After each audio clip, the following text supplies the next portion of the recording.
threw for a Western Michigan record 548 yards and a MAC record 7 touchdowns, three yards away from a MAC record in yards as well. Also ran in another touchdown. Alex, obviously football is a team sport.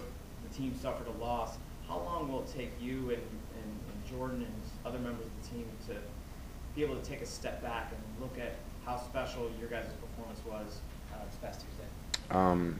You know, right now I think the thought on everyone's mind is the fact that regardless of how crazy the scores were, we were still down by 3, you know, and regardless of how defenses are playing, we're still expected to put enough points on the scoreboard to win the game, and that's something we didn't do. So it kind of falls back on into mistakes we made earlier on in the game, just not being able to convert on 3rd down a couple times and turn the ball over, having to punt it away. Some of the early turnovers were, you know, were pretty costly when it comes down to losing by 3. And, you know, yeah, a lot of special things happen as far as numbers are concerned, but everyone is obviously more concerned about winning and losing, and that's it's a loss, and that's how we're taking it.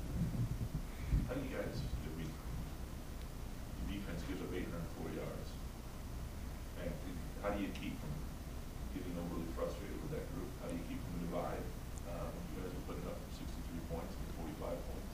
I mean, there's, you know, you do what you can control at this point. You know, our job and my job is to make sure that this offense is executing quickly, and we're sustaining drives, and we're putting points on the board, and you know, that's what we're going to continue to do. There's not a whole lot of adjustments I think that we have to make offensively, but obviously our defense needs to, you know, they got some work to do, and I think they're going to do it, and I think that they're going to bounce back from this.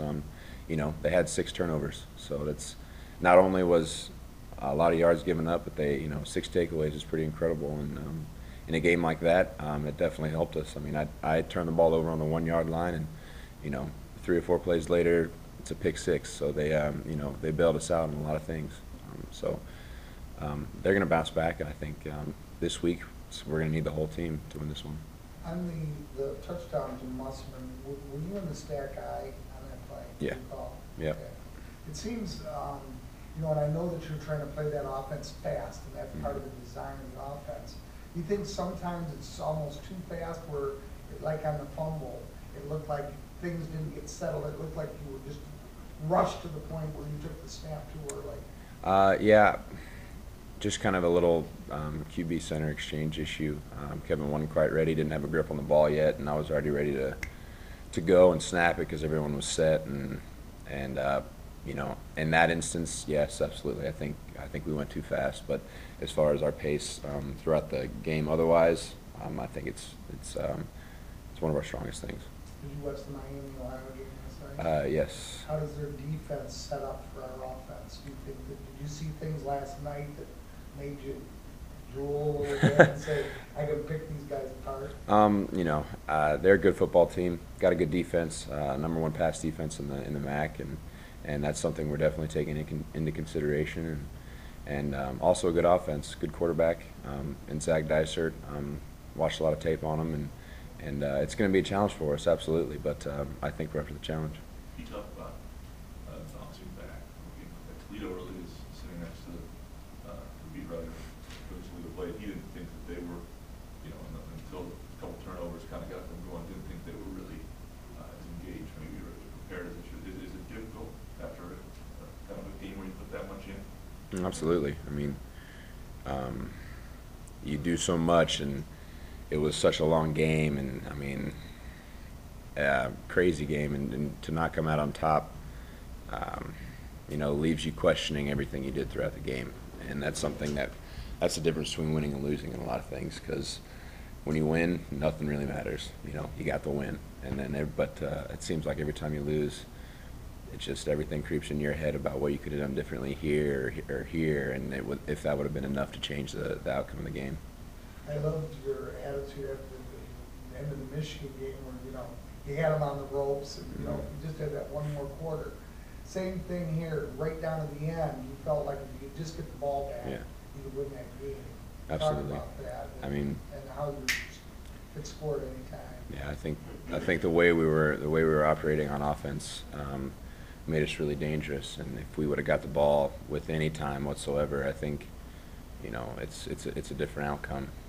But you know, hats off to Toledo, being able to drown out the clock like that and not bring us back out on the field, which is what we needed to do. Josh Schaefer hasn't really done much in his career to this point.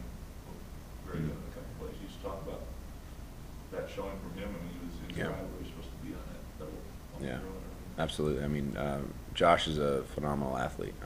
Just, you know, strong, fast, and it's kind of taken him a little while to develop into the player that he needs to be, and I think he's getting there. And I think this game is you know, obviously it's his breakout game.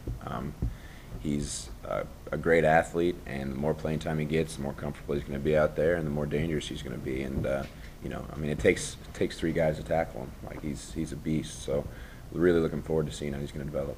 For you specifically, I mean, you've got another year of losing your top 3 wideout. Mhm. When you see moments like that, is that important for you, knowing that that's Absolutely. I mean, there's a progression of receivers, and just like I was brought into this offense, and just like every piece of the puzzle comes in, it's, you know, it's really interesting to see how people develop, and seeing that has an opportunity to be our go-to guy next year. You know, it really gets me excited.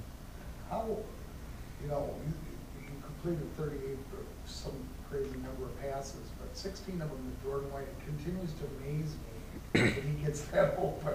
How do you account for that? Is it just that he runs such crisp routes, or that because he's, you know, they got to know about it? Yeah.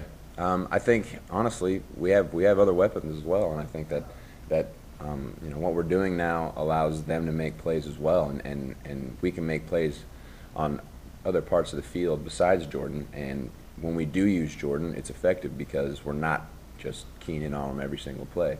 You know, 16 is a huge amount of catches, but at the same time, there was a lot of other catches that a lot of other people made too, and that's what opens it up. Everybody helps everyone else out.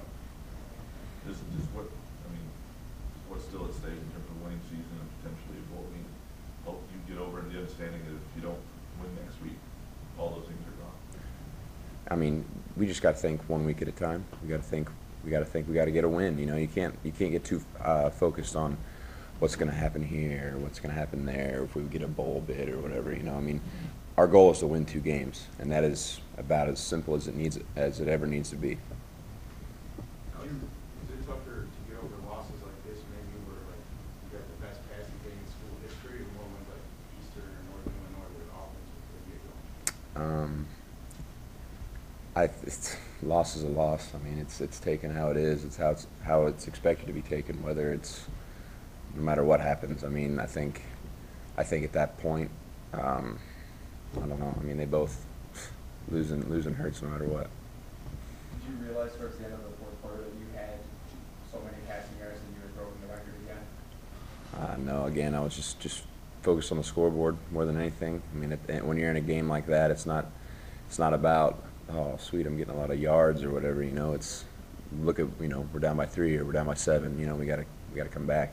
So.